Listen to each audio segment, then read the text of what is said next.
Então vamos lá, nossa série que a gente vai começar hoje chama-se Aguar, regando a espiritualidade.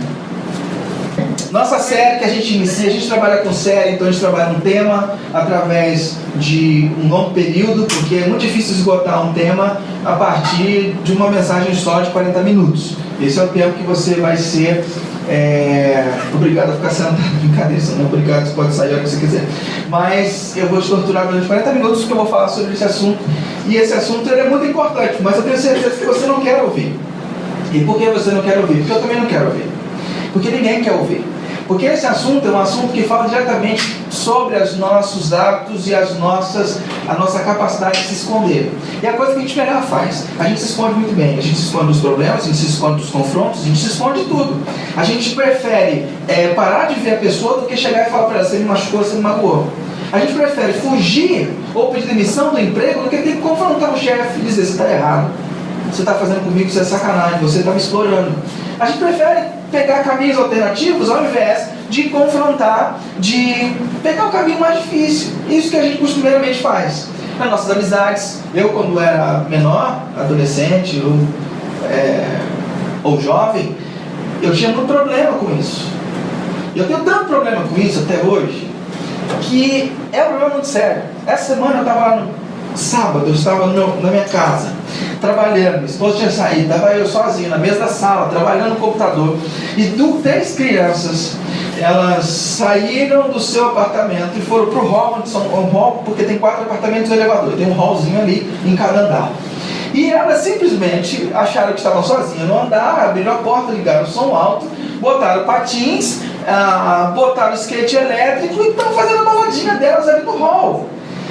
E aquilo me consome, porque se eu saio, eu não sei medir a minha explosão. Eu ia falar besteira para as crianças e elas, são crianças, querem brincar. E aí eu tenho dificuldade, eu fico lá dentro me condoendo, me comendo por dentro, porque eu queria ter ido lá falar. Mas eu não fui. Aí eu liguei pro síndico. Eu mandei uma mensagem pro síndico e falei: você toma providência, porque se eu sair, papai e mamãe vão ficar muito chateados comigo e não vai dar muito certo. Então, assim, às vezes eu me escondo de confrontar situações. Porque é da minha natureza, da nossa natureza, a gente acaba se escondendo. Pessoas que não se escondem de confrontar situações, elas caem em armadilhas. Qual é a armadilha? Eu sou sincero. Eu falo o que dá na minha cabeça, eu sou sincero, eu sou direto. Não tem nada, você é mal educado, entendeu? Porque você não tem noção, você não mede palavras. Mas isso é uma defesa que faz com que você se liberte. Então você dá aquela pancada, um soco pela boca na pessoa, você se sente livre, mas o estrago que você provoca é enorme. E aí então você fez o mesmo dano. Ou o dano fica na explosão dentro de você, ou o dano sai e vai para outra pessoa. Quando a gente fala sobre regar a espiritualidade, a gente está falando um pouco sobre isso. Você vai entender por que eu estou falando sobre isso e o que isso tem a ver com esse tema. Porque hoje a gente vive um tempo que tem características muito especiais. Os nossos dias, eles têm características muito especiais. Quando se trata de esforço a longo prazo, constância e espiritualidade. Nós temos muita dificuldade com esse negócio. Muita dificuldade. Nos nossos dias, pra você ter noção, nós somos extremamente condicionados ao mérito. A gente fala muito de meritocracia, então nós somos condicionados ao mérito. A meritocracia, ela é boa? Ela é boa, você recompensa aquele que tem mérito. O problema é quando ela não vem. Você se esforça pra caramba e ela não vem. Aí você fala, aí você fica atrás dela, você se sente, é necessário que ela viesse, que você merece, você fez por onde? Então nós somos condicionados a buscar o mérito. Nós também somos condicionados por essa busca de reconhecimento. Nós fazemos por onde queremos que nós sejamos reconhecidos por aquilo que fizemos. Ora, bolas, eu fiz. E aí o outro que não faz é reconhecido? Por que eu não sou reconhecido por aquilo que eu faço? E nós esperamos o reconhecimento, nós esperamos que isso venha. Esse é o nosso tempo. Uma outra característica do nosso tempo é que nós vivemos um período de espetacularização e de facilidades. Tudo tem que ser fácil, tudo tem que ser espetacular. Aulas têm que ser muito divertidas. Pregações você tem que fazer o cara rir, fazer alguma coisa para o cara não dormir. E eu sofro com isso, a minha estratégia aqui é o café da Cida. Vamos. Já? É que a Sirlei não veio pra trazer a segunda garrafa. Ah, meu Deus do céu, hoje vai ser triste. Daqui a pouco eu só vou ver nego assim, ó. Pescando. E eu vejo. Então, ó, deixa eu te falar uma coisa. Quando você estiver com sono e estiver pescando, não tenta disfarçar. Porque eu vejo. E é terrível, é pior. Porque quando você tenta disfarçar, a pessoa tá assim, ó.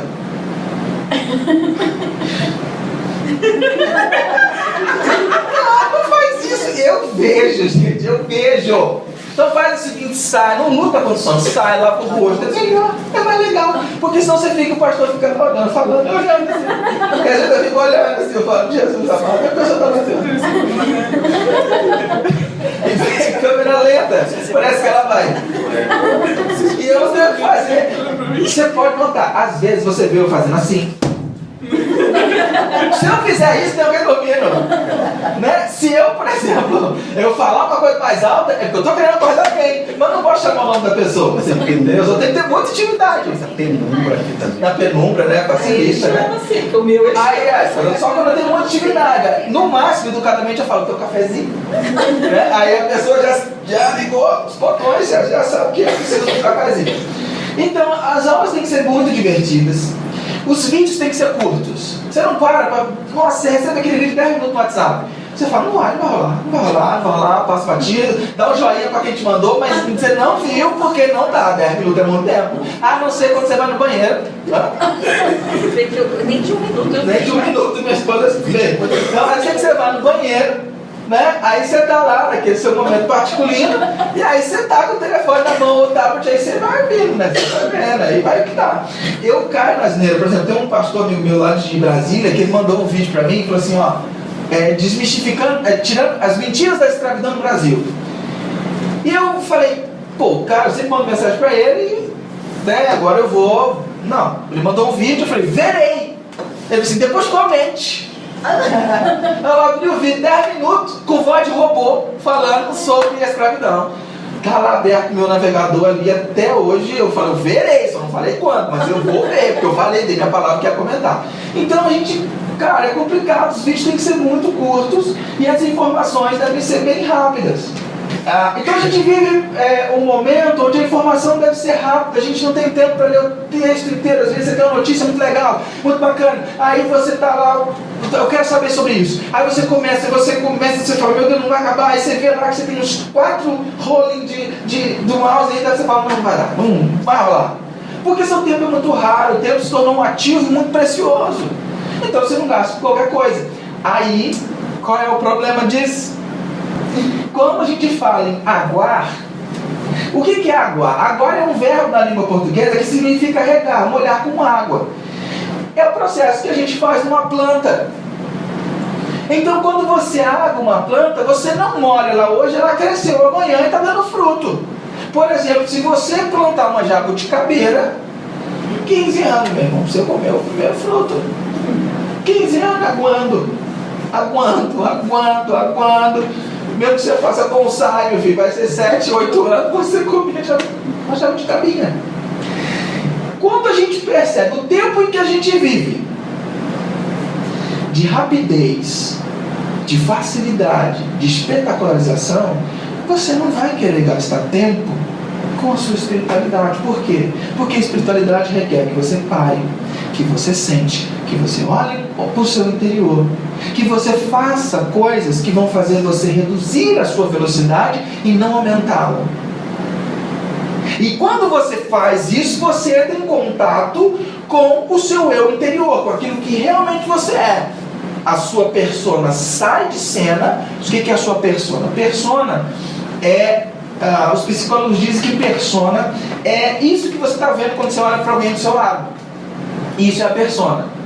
Persona é a construção do ser que a gente faz para se mostrar para o outro. Então isso que você está vendo aqui é uma persona. A única pessoa que vê mais ou menos o que eu sou de verdade é a minha esposa dentro de casa.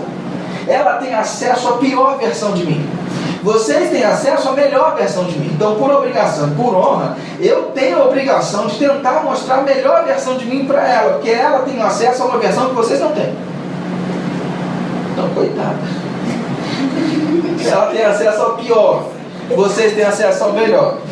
Então, isso que você construiu para a sociedade é a sua persona. E nessa persona você tem suas armas, você tem o seu jeito de ser, de se defender. Quando você para e se volta para o seu interior, você vai ter, você com a sua pessoa, que é realmente quem você é quando ninguém está olhando. A sua pessoa é que Deus está interessado, e é que você menos está interessado. Por quê? Porque a sua pessoa é frágil, é vulnerável, tem medo, a sua pessoa tem aflições, e você construiu uma armadura, que é a sua persona, para se afastar disso. E quando a gente fala de aguar, tem a ver com isso, tem a ver com você regar a sua espiritualidade dia a dia, para que você, a sua pessoa, seja transformada. Mas você tem que ter acesso a ela. Mas a gente não quer ter acesso a ela, a gente quer tudo rápido, a gente quer tudo espetacular, e a gente não quer perder tempo com isso. Então, por isso que eu falei, são coisas que a gente não quer saber. Mas a gente precisa, porque se Jesus tocou nesse assunto, e a gente tem falado aqui, Jesus é uma pessoa sagaz. O que é uma pessoa sagaz? É uma pessoa que sabe como as coisas devem ser. Se ele é uma pessoa sagaz e decidiu tocar nesse assunto, então é importantíssimo que a gente perceba como isso chega na nossa vida. Porque não tem como você caminhar na sua vida nesse ambiente de espetacularização. Tem uma hora em que livros devem ser lidos, tem uma hora em que orações devem ser feitas, que lágrimas devem ser derramadas, que relacionamentos devem ser construídos e tempo tem que ser investido. Há um momento em que você tem que parar com essa vida frívola, superficial, uma vida que a gente chama de vida da nata, e mergulhar no leite, mergulhar aí para a parte de baixo, para a parte mais profunda da vida. Chega um momento em que você tem que fazer isso. Não tem jeito. Mas não gosta de ler. Na sua época de colégio, de curso técnico, você lia, né, miserável? Aí agora que é para tratar da sua vida espiritual, te dou um livro, você demora um ano para ler o raio do livro. Eu vou devolver. Amém. Está entendendo? Então, na parte menos importante, mas menos importante do que a sua vida espiritual, que é a parte dos estudos, você fez por onde? Você leu, você fez prova, você deu conta, você respondeu ao professor, você fez o que tinha que ser feito. Até colou, miserável, você fez, mas você fez o que tinha que ser feito. Agora, quando se trata da sua vida espiritual, você não se esforça, não tem o tempo. Como você não tem tempo? Que desculpa esfarrapada dessa de não ter o tempo? Você só tem tempo para aquilo que é prioridade. Você que é mãe, por exemplo, igual a Dani, nunca que ela esqueceu de dar mamar pro filho. Ela vai falar que não tem tempo para dar mamar pro filho? Eu acho que não, porque o filho é prioridade. Agora pensa bem, quanto tempo você gasta em rede social, quanto tempo você gasta em Netflix, quanto tempo você gasta com coisas, vegetando, com coisas que não te constroem, que são boas, ok? Não sou contra. Netflix é ótimo. Você assistir um filminho, uma série, dar risada, é ótimo você se parecer. Mas o problema é que a gente não investe tempo naquilo que é importante e investe tempo naquilo que é para distrair. Por quê? Porque a gente vive num cenário de facilidade, nosso corpo pede facilidade. Entre entrar no momento de oração, entre entrar no momento, criar um ambiente para você estar com Deus, entre você parar e vegetar no Netflix, ou abrir uma cerveja sentado na sua sala e tomar uma enquanto você olha pela janela, é muito melhor, é muito mais atrativo. Só que o problema não é você fazer isso. Eu apoio, toma uma dentro de casa, cuidado do seu limite, está tudo certo. O problema é quando você tenta substituir uma coisa pela outra. Quando você tenta a cervejinha que você toma em família dentro de casa, é o seu momento de lazer, e você acha que isso vai te alimentar. Isso não vai te alimentar. Essa semana eu tive uma conversa muito importante com uma pessoa muito íntima, que eu não quero dizer o nome, lá na minha casa. E nós estávamos conversando sobre como facilitar a vida e como alimentar. E ela disse assim para mim, eu queria ter dinheiro para que a moça que vem para casa viesse 2 vezes, uma vez por semana em casa. Eu falei, eu também queria. Eu falei, isso me faz bem. Eu falei, isso faz bem, mas não te alimenta. Mas me faz bem, eu sei, faz bem, mas não te alimenta. A gente tem que pensar no que te alimenta. Um dia que a gente tiver dinheiro, a gente faz isso. Mas tem que pensar no que te alimenta. O que te alimenta? É você sentar o seu bumbum na mesa da sala. Você pegar o livro de pintura, você pegar o celular, coloca uma música, coloca um louvor, vai pintar um tempo, depois você faz suas orações, depois você lê o texto bíblico, que é uma rotina que a gente faz em casa. Isso te alimenta. A gente está confundindo as coisas. A gente está usando o que nos distrai, o que facilita, com o que nos alimenta. Graças a Deus a gente está conseguindo criar uma rotina em casa muito legal para isso. Agora, que respostas a Bíblia tem para esse nosso problema, que eu configurei um problema até aqui. Nossa sociedade é assim, a gente vive assim. A gente tem que caminhar por um ritmo assim. Qual que é a resposta de Jesus para isso? Qual que é a resposta de Jesus para esse problema? A gente vai dar uma olhada. O que Jesus pensa sobre cultivar uma espiritualidade dentro desse contexto de correria, de confusão. E eu quero usar um texto para a gente conversar sobre isso, ok? O texto está em Mateus capítulo 6, de 1 a 4. Se você quiser ligar sua Bíblia, abrir sua Bíblia, acompanhar e ver se o que eu botei aqui está na sua Bíblia também, você pode fazer, eu até te aconselho a fazer. Se você quiser Bíblia, a gente tem Bíblias aqui, que você pega, que você acompanha. E se tiver alguma coisa que eu esteja falando não tiver no texto, você levanta sua mão e você me corrige. Não tem problema algum.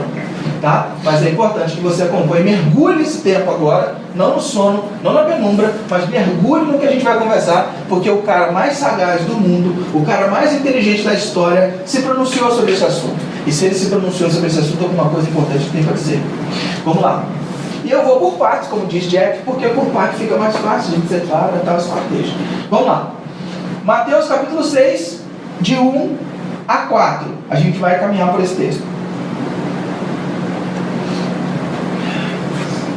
Tenham cuidado de não praticar suas obras de justiça diante dos outros para serem vistos por eles. Se fizerem isso, vocês não terão nenhuma recompensa do Pai Celestial. Portanto, quando vocês derem esmola, não anuncie isto com trombetas, como fazem os hipócritas, nas sinagogas e nas ruas, a fim de serem honrados pelos outros.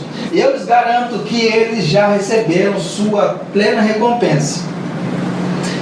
Eu quero caminhar por você para te explicar algumas coisas desse texto para você poder entender o que Jesus está falando.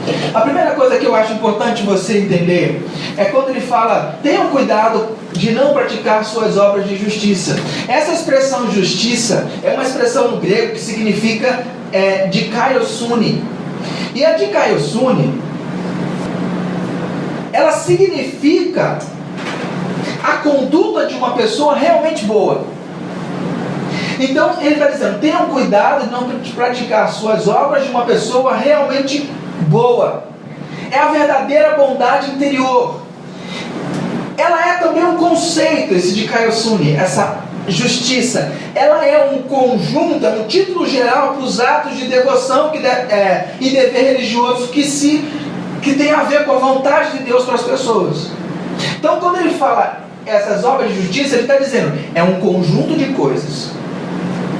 Conjunto de coisas que tem a ver com a vontade de Deus para cada ser humano em relação ao outro, em relação a si. São as obras de devoção, ok? Então ele está dizendo para você tomar muito cuidado, para os caras do texto, tome muito cuidado quando você for praticar suas obras de devoção, suas obras de uma pessoa realmente boa. Essa dikaiosune é a prática externa da religião, segundo os rabinos. E elas se apresentavam no contexto judaico, no nosso contexto cristão, ela vai ampliar e eu vou falar sobre isso. No contexto deles, dizia respeito a 3 coisas. Ela se manifestava em 3 maneiras: esmola, orações e jejum. São os 3 temas da nossa série. Hoje nós vamos falar sobre esmola, semana que vem sobre orações e na outra semana sobre jejum. Ok? E nós vamos aprofundar esse contexto aí. E ela fala: tomem cuidado para você não praticar essa expressão da sua espiritualidade, da religião, diante dos outros, para serem vistos por eles. Se fizerem isso, vocês não terão nenhuma recompensa do Pai Celeste. O que ele está querendo dizer com isso? Vocês não terão nenhuma recompensa do Pai Celeste. Jesus está olhando para pessoas que tinham isso como a maneira de expressar a sua espiritualidade, certo? Então é muito importante a gente pensar no que Jesus está falando e o que Jesus não está falando.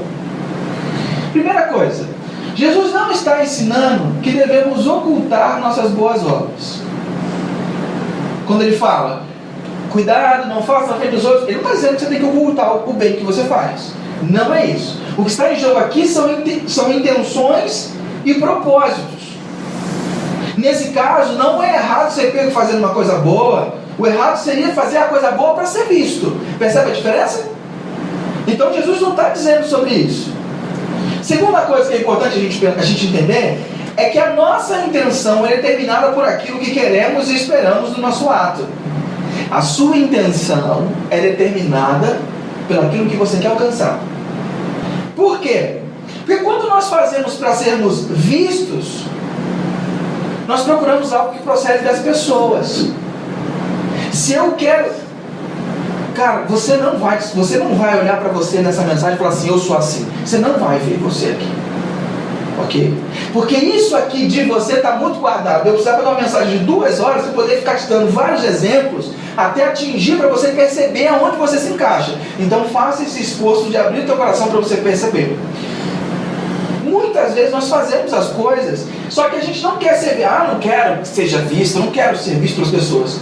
Isso não está no topo, não está na nossa persona, isso está no nosso íntimo, no nosso interior. E às vezes essa armadilha se revela quando o resultado é o contrário. Por exemplo, quando você faz para alguém e você fala, não estou esperando reconhecimento. E aí a pessoa não te dá nenhum obrigado. E aí dentro do teu coração vem uma pontinha e fala assim, miserável. Eu podia dar para minhas filhas, eu podia ter investido dinheiro na minha casa, fui ajudar, e nem obrigado eu ganho. Percebe? É nessa hora que você começa a entender qual foi a sua real intenção. Mas um obrigado é pelo menos questão de educação. Mas você foi para querer educar a pessoa ou para ajudar? Se o teu objetivo foi educar, aí o obrigado seria, mas se o seu objetivo foi educar, seu objetivo foi ajudar. Você quer ver? Nossa, quando ela estava precisando, eu ajudei, eu fui lá, eu ouvi, eu conversei, eu chorei com ela, eu orei com ela. E agora que eu estou aqui, precisando, não está nem aí para mim. Percebe quando demora um tempo para você descobrir qual foi a intenção sua? Aquilo brota do teu coração, aquilo vem. Então eu preciso que você faça um esforço para tentar se ver nisso aqui. Porque eu e você somos assim, como essas pessoas que Jesus está falando. Então, quando fazemos para ser visto, nós procuramos algo que procede dos homens. E aí, nesse caso, o que Deus faz? Deus reage conforme nossas expectativas. Deus se retira, porque você estava esperando coisa de homens, coisa das pessoas. Então Deus faz o quê? Deus se retira e deixa você. Consegue entender isso? Se a tua busca no seu trabalho, no trabalho é terrível, isso é complicado, no trabalho é mestre. No trabalho é mestre. Porque você faz por onde? Você trabalha direitinho. Tudo bem, de vez em quando você dá um miguezinho, porque ele me ferro, mas você trabalha.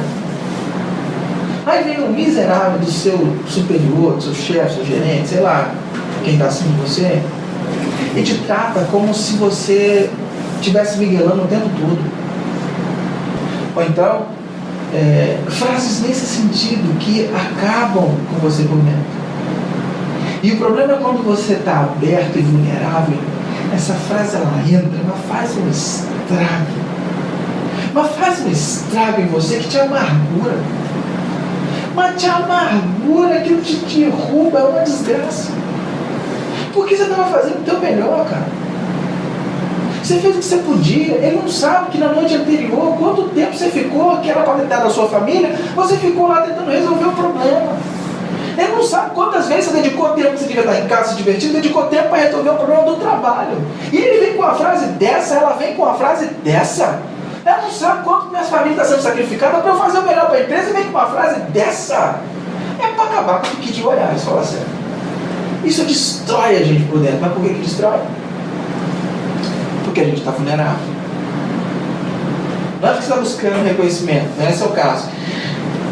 O caso é que a gente esquece para quem que a gente está fazendo as coisas. Tipo aquela mãe que fica em casa. E eu tenho tido muito contato com mães que deixaram de trabalhar para poder cuidar dos filhos. E o marido chega em casa, e não de uma forma clara, mas de uma forma velada, dá a entender que ela não faz nada o dia inteiro. Não faço nada o dia inteiro. Tipo, o que você fez hoje? Por que você não fez isso? O que você fez hoje? igual ao meu. Só isso. Não. Acaba com a gente por dentro. Destrói por dentro. Mas não destrói porque você queria o reconhecimento. Não é isso. Isso é um outro problema. É porque a gente se abriu e ficou vulnerável. A gente esqueceu para que a gente faz. Porque quando a gente faz, a gente tem que lembrar que a gente faz para Deus. Para honrar a Deus. Porque a única opinião válida é a de Deus. E aí que a gente se perde. Mas não vamos falar mais sobre isso aqui. Então, nesse caso, Deus foge, se afasta. E o contrário é verdadeiro. Quando você faz coisas para Deus, Ele está presente. Porque você fez para Ele. Você fez buscar honrando Ele. Ele se vê presente. Se você busca o reconhecimento das pessoas, então o seu negócio é com as pessoas. Não é que o seu negócio não é com Deus. E aí Deus vai e se retira. Nós precisamos começar a tentar desenvolver o conceito da plateia de um. O que é o conceito da plateia de um? É entender que tudo que fazemos para Ele. Ele é a nossa plateia. Viver como se a única opinião que importasse fosse a dele. Isso te sara. Isso te cura. Isso te livra de quando você ajuda um amigo e ele te decepciona. De quando você faz o bem e você não recebe em troco. Isso sim é a única saída para nós.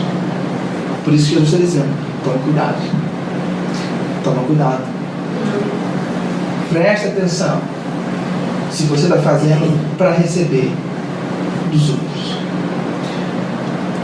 Seguindo o texto. Portanto, quando você der esmola, não anuncie com trombetas como fazem os hipócritas. Então Jesus está dizendo que você tem que dar esmola. Então dar esmola é toda vez que eu parar no carro, o craqueiro vem, ou aquele morador de rua vem, você vai abrir a janela e vai ter que dar. Calma lá. Vamos prestar atenção. Vamos, uma coisa de cada vez. Ok? Portanto, quando você der esmola, não anuncie isso com trombetas como fazem os hipócritas. Quem são esses hipócritas? Então nós estamos aqui, ó. Quem são esses hipócritas? É importante você perceber, quando fala hipócrita, o que você pensa? Um cara dissimulado, um cara falso, um cara qualquer coisa assim. Mas quando Jesus está usando essa palavra hipócrita, é um negócio todo novo. Sabe por quê? Porque hipócrita significa, é uma palavra grega, vem de uma palavra grega que significa ator, aquele que personifica outro. E Jesus, ele é o primeiro que usa essa palavra para referir-se também a qualquer um que pratica o engano. Então é como se ele estivesse chamando, não como fazem os atores. Jesus é o primeiro a usar a palavra hipócrita para se referir a esse tipo de gente. Provavelmente ele fez isso por conta da importância que ele dava à moral da intimidade do coração perante Deus. Por conta da intimidade do coração da pessoa diante de Deus. Porque Deus não quer que a pessoa seja um ator diante dele e diante das pessoas. E Jesus sempre fez distinção entre aquilo que nós representamos para o mundo e aquilo que representamos para Deus. Ele sempre fez distinção. Ele sempre apontou quando a gente é falso com a gente mesmo. Ele sempre fez questão de mostrar isso para que você não se engane. E sabe por que Jesus tirou essa ideia? Sabe de onde? Porque na Palestina, onde ele vivia, tinha muitos teatros, tinha muitos hipócritas, e um deles ficava na cidade de Séforis, que era poucos quilômetros de Nazaré, da cidade de onde ele era, e foi construído provavelmente durante a infância de Jesus. E talvez Jesus e o pai dele trabalharam na construção desse teatro. Talvez. Quando ele falava de atores, de hipócritas, todo mundo sabia o que era. Todo mundo se ligava. É como se falasse: não seja um artista de novela. Pronto, a sua imagem está perfeita. Aquele que interpreta outra pessoa. Percebe? E aí você traz para o dia a dia aquele que é falso. Por isso que Jesus usa essa palavra. Era uma metáfora viva para a época de Jesus. E ele está dizendo: não seja como esses caras. Não anuncie isso com trombeta, como fazem aquelas pessoas que vestem um personagem. E eles realmente vestiam um personagem. Quando eles faziam jejum, eles tinham uma pasta d'água na cara, para ficar meio com aquela aparência de quem está sofrendo. Porque eles tinham que mostrar essas coisas às pessoas. Porque eles buscavam o reconhecimento das pessoas. Nossa, aquele lá é espiritual. Aquele lá é fé. Aqui não acontece isso, mas no interior, onde eu vim, a gente olhava, não, porque vai na profetisa fulana, porque aquela mulher de Deus. Aleluia. Não, porque tem um profeta, Cícero, nossa, aquele irmão revela. Quando ele olha, ele revela, irmão, ó, lá no meu interior tinha muito disso. Então a gente via, você orava com o cara sapateava, aleluia.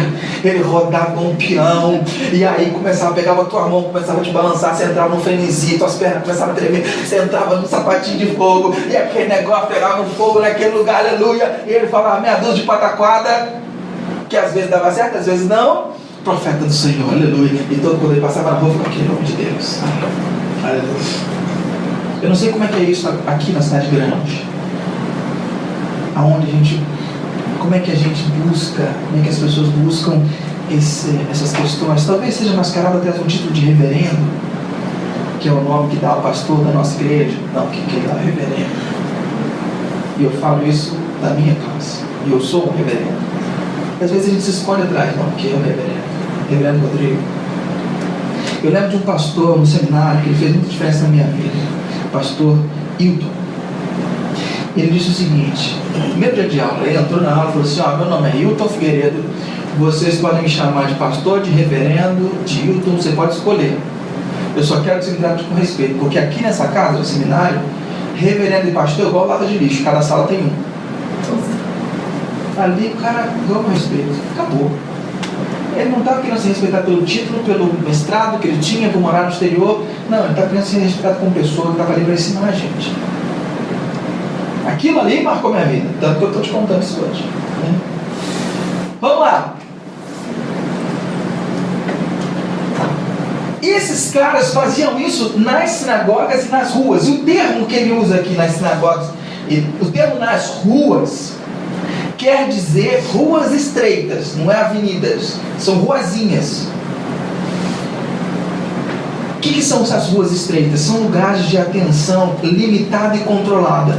Assim eles conseguiam a audiência específica para o seu fim. O que seriam as ruas estreitas hoje?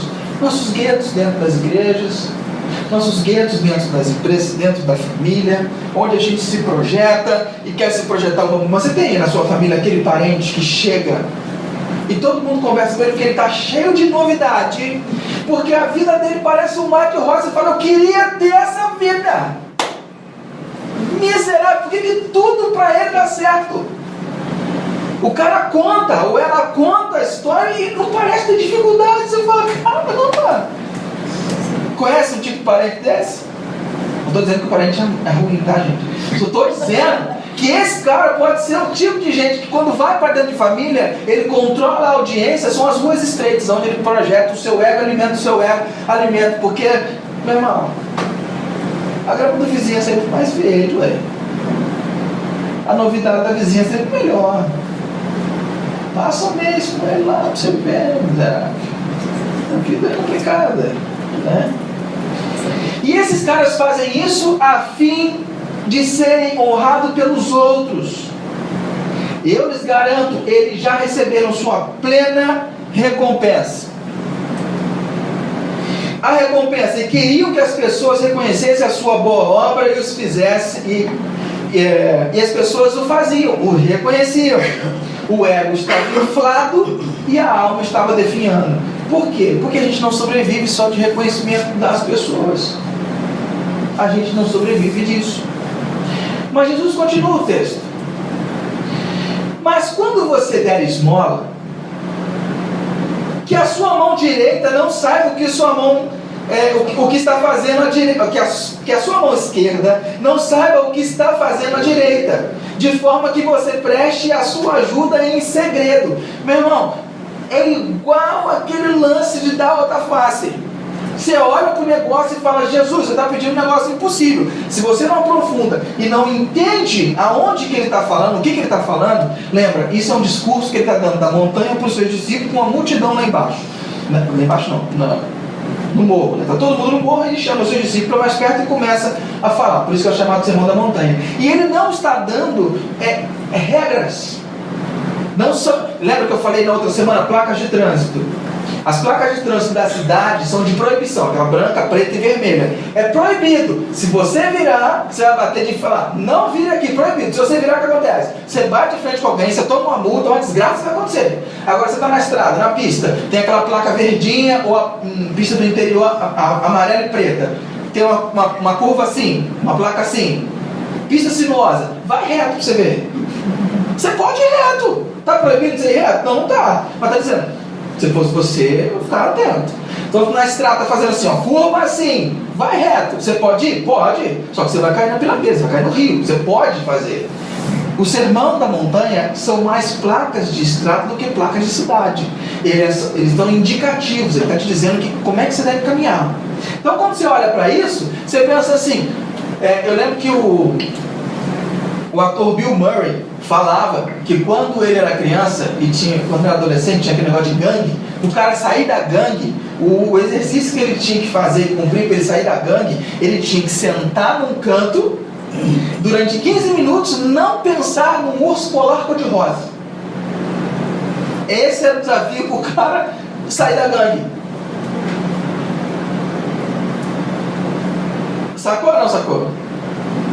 Não pensa num urso polar cor-de-rosa. Não imagina o pelinho do urso. Não pensa. Não imagina suas patas na neve deixando as pegadinhas. Não imagina o rabinho dele cor-de-rosa. Não pense nisso. O que você pensou? Não tem como. Então como é que Jesus fala assim? Quando você fizer um negócio assim, que a sua mão esquerda não sabe o que é a direita, ou que a direita não sabe o que a esquerda está fazendo? Como é que você ignora um negócio desse? É quase impossível. Não tem como. É quase aquele negócio, não corte sua mão fora logo, tira sua mão daí, arranca o olho, bora. Não é isso que Jesus está falando. Jesus está exemplificando. Não são leis, ele está dando exemplos. O que são as esmolas? Primeiro vamos para as esmolas. As esmolas não é aquela esmola que você dá para a pessoa que está caída ou para a pessoa que está no semáforo. Não é para essa pessoa. As esmolas que você dá, as esmolas que ele está dizendo, são atos filantrópicos que levam alívio aos que precisam. O que você pode hoje levar de alívio aos que precisam? Seu abraço, seu carinho, seu tempo, seu dinheiro, sua atenção. O que você pode levar que leva alívio às pessoas? Sabe o que eu fiz essa semana? Tenho grandes amigos lá no condomínio. Estou fazendo grandes amigos lá no condomínio. E aí, eu fiz petit gâteau em casa. Não sei se você sabe, mas eu e o Presbítero Júnior, nós estamos na pegada culinária, o negócio está pegando fogo, tá? Eu faço, ele faz lá, manda foto, o bagulho tá louco. Essa semana ele fez um filé Wellington de frango, mandou uma foto, falei, miserável, deixa eu fazer aqui em casa.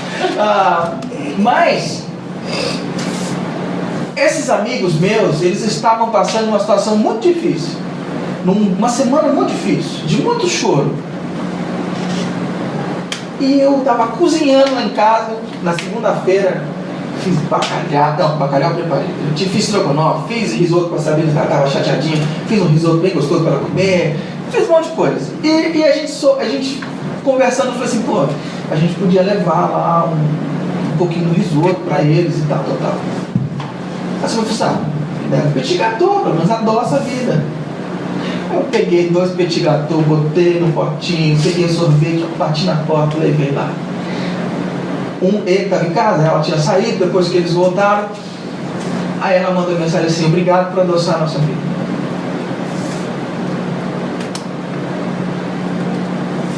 Percebe?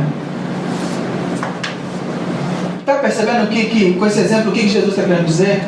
São atos que levam alívio aos que precisam. Jesus está dizendo, então, quando você for fazer isso, que a sua mão esquerda não sabe o que a direita está fazendo. Mas então, como é que isso? Querido, se você planeja fazer, ignorar uma das suas mãos, você nunca vai conseguir. Eu não vou expor uma pessoa aqui, porque ela nunca, mesmo que eu pedisse com todo carinho, ela ia fazer. Mas tem uma pessoa na igreja que fala italiano, fluente. Ela não precisa raciocinar para falar italiano. Precisa? Ela não precisa. Ela simplesmente fala. Certo? Flui. Ela também fala português. Ela não precisa raciocinar. A não ser que uma construção verbal mais complicada e tal, mas não precisa. Ela fala. Por quê? Porque está inerente. Isso que é quando sua mão direita não percebeu o que a esquerda está fazendo. É isso. É quando os atos de bondade se tornam tão naturais que você nem percebe o que está fazendo. Nem percebe. Você simplesmente faz. É disso que ele está falando. É com essa espontaneidade. E para isso você precisa praticar. Você precisa constantemente fazer. Constantemente ser renovado no seu interior. Estou perdendo o horário aqui, deixa eu caminhar.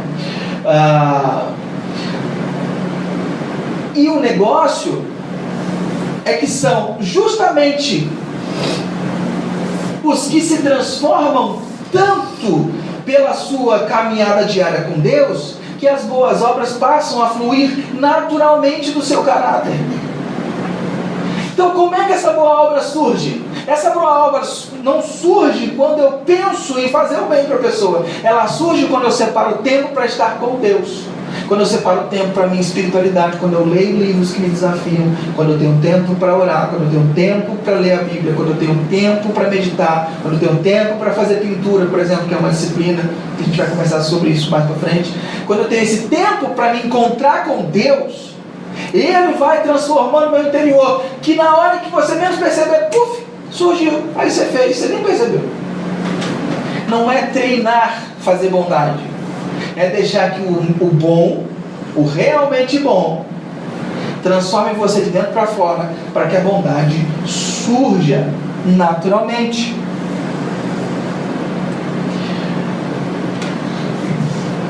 É fazer o que nós fazemos de modo natural e algumas vezes automático, justamente em virtude do que nós somos no íntimo do nosso ser. Aqueles que não precisam refletir muito para fazer bem aos outros são esses o que realmente fazem. As obras ficam em secreto, independentemente de quem está olhando. Dificilmente notam a sua própria obra. Dificilmente a gente percebe que a gente fez uma coisa boa. E raramente a gente se lembra dela. Essas pessoas se tornam parceiros criativos de Deus. Nós nos tornamos parceiros criativos de Deus. E isso se adquire através do exercício para a alma. Eu me torno parceiro de Deus quando eu começo a fazer exercícios para a minha alma. E propor isso em uma cultura de espetacularização, de busca pela facilidade e de correria, é muito complicado. O que são esses exercícios para a alma? Exercícios para a alma são as atividades dentro da nossa capacidade que nos possibilitam fazer algo que não conseguiríamos fazer por nosso esforço imediato. E o objetivo dessas atividades é conduzir-nos a uma união amorosa com Cristo. E o que é essa união amorosa? Essa união amorosa é um estado onde eu permito amorosamente que Deus tenha pleno acesso à minha vida, à minha pessoa. Que Ele tenha pleno acesso ao meu interior e Ele começa a controlar, a moldar as minhas decisões. Como é que eu faço isso? Eu faço isso através de exercícios para a alma. Exercícios para a alma ou disciplinas espirituais é o único caminho que eu e você temos para dar espaço para Deus. Nós praticamos algumas dessas disciplinas e outras a gente não conhece. Disciplinas que a gente participa, que a gente conhece. Celebração é uma disciplina espiritual. Jejum, oração, leitura da palavra, artes ou pintura, silêncio, solitude, contemplação. São diversos exercícios que a gente vai falar bastante aí para frente. São métodos que você pode usar para você dar vazão a Deus. E aí você tem que criar uma cesta de quais as disciplinas compõem melhor o seu ser, e aí isso vai te levar para frente. Vamos caminhar para finalizar. Mas quando você der esmola, que a sua mão esquerda não saiba o que está fazendo a direita, de forma que você preste a sua ajuda em segredo, e o seu pai, que vê o que é feito em segredo, o recompensará. Eu gosto de pensar que a recompensa, nesse caso, recebida por nós, é uma maior intensidade nessa união com Cristo. É experimentar a vida da eternidade aqui hoje, é experimentar esse contato direto com Jesus já agora, é experimentar Deus no nosso dia. O texto ataca a realidade viva em nós de desejarmos ter a aprovação dos outros, especialmente pela devoção. O que esse texto quer fazer na gente? A gente tem que perguntar isso, a gente tem que parar de perguntar para o texto bíblico o que ele diz, e tem que começar a perguntar o que ele quer fazer em mim. O que ele quer fazer em mim? Esse texto bíblico quer fazer em mim e você pararmos de querer a aprovação dos outros e começarmos a perceber que precisamos dar espaço para Deus moldar a nossa vida. E agora eu quero passar rapidamente, para finalizar, sobre algumas considerações. Primeiro, o que esse texto quer fazer em mim? Transformar meu interior, para que eu não me torne refém. Refém de quê? Refém das minhas demandas, das minhas sombras, refém daquilo que eu sou dentro de mim. Por exemplo, se você ouviu na sua infância da sua mãe e do seu pai, você não vai ser nada na vida. Esse tipo de criança que ouve isso na infância, essa voz começa a falar no coração dele de uma maneira em que ele vai lutar, para ser alguém, e nunca mais ele vai conseguir parar de lutar. Nunca mais. Ele vai se ver livre, porque disseram para ele que ele não ia ser nada, não ia ser ninguém. Isso é uma coisa que fica dentro do coração e ele tenta responder com a sua vida. Por exemplo, o menino ou a menina que chega em casa, está estudando e apresenta: olha só a mãe, olha só o pai, tirei nota B. E o pai e a mãe falam: devia ter sido A, você não se esforçou o suficiente. Essa criança cresce com a ideia de que nunca ela é suficiente. Ela nunca vai ser suficiente para o marido, ela nunca vai ser suficiente para a esposa, ela nunca vai ser suficiente para o trabalho, ela nunca vai ser suficiente para nada. E isso torna essa pessoa refém. São demandas que condicionam o nosso comportamento, elas operam por baixo da nossa vontade. Pessoas que tentam responder questionamento dos outros o tempo todo. Pessoas perfeccionistas. Os perfeccionistas, na maioria das vezes, eles lutam para que não haja erro. Por quê? Porque enquanto ele está lutando para que não haja erro e as coisas estão certas, a fala é sempre positiva e ele nunca tem espaço para ouvir crítica. Porque ele é o primeiro a se criticar, porque ele quer fazer um negócio perfeito, porque ele nunca quer parar para ouvir as críticas dos outros. E eu podia te dar um monte de exemplo aqui, mas nosso tempo está avançado. Então o texto quer fazer em mim, ele não quer que eu me torne refém dessas coisas que aconteceram na minha infância, adolescência ou juventude. Pessoas rejeitadas por namorado, por namoradas, e etc e tal, são coisas que entram. Isso eu não tenho capacidade de dar todos os exemplos. Você precisa com Deus averiguar isso dentro do seu coração. Segunda coisa, o texto quer transformar meu interior para que as ações de parceria com Deus possam fluir livremente. O texto quer me transformar para que eu possa ser uma pessoa que acolhe, que acode os outros de uma forma natural. E não seja uma pessoa sempre mesquinha, pensando sempre no que eu preciso dentro de casa. Não ser uma pessoa mesquinha, pensando no que, se eu vou ajudar, o que aquela pessoa pode me dar de troco. Que a gente tenha relacionamentos verdadeiros, que a gente se doa e seja a extensão de Jesus. É isso que o texto quer fazer com a gente. Terceiro, o texto quer me transformar meu interior para que eu possa ser parceiro criativo de Deus, para que eu possa nessas ações levar o amor de Deus e criar um ambiente novo, de libertação, de cura, criar um ambiente diferenciado para as pessoas, através de um petit gâteau, através de uma oferta de dinheiro, através do seu tempo ou da sua profissão, através do que você tem para dar, para que você transforme a realidade do outro. E por último, o que o texto quer fazer em mim? propor um caminho para alimentar a minha alma, que é através dos exercícios para a alma, que é através das disciplinas espirituais, aonde eu vou alimentar a minha alma para que eu possa ver realmente quem sou e ser uma pessoa transformada. Mas para isso você tem que aguar, você tem que ter tempo, você tem que decidir encarar, você vai ter que ler, você vai ter que orar, você vai ter que investir, coisa que nós, na nossa cultura, não estamos acostumados a fazer. Para finalizar, para refletir e praticar, eu quero te dar, são 2 pontos aqui. Primeiro, para cultivar a espiritualidade é necessário nutrir, é necessário aguar. E a minha pergunta é, para você refletir, como você tem nutrido sua vida espiritual? Primeira pergunta. Segundo, quais práticas ou sentimentos têm dominado você? É vingança? É arrogância? É uma maldade incontrolável? É uma explosão de sentimentos que você não consegue controlar? Um rompante de explodir na cara dos outros? É o desejo de sempre estar certo? O que tem dominado você? O que você tem mais sentido? Essa é a minha pergunta para você nessa manhã. E eu quero te dar um desafio. O desafio para essa semana, que é uma série muito prática, é o meu desafio. Te desafio essa semana. Passar pela experiência de ser um parceiro criativo de Deus e praticar a de Caio Sune, a justiça. Eu queria te desafiar essa semana, você levar alívio a alguém que precisa. Quero te desafiar a você pôr em prática isso que a gente está vendo aqui.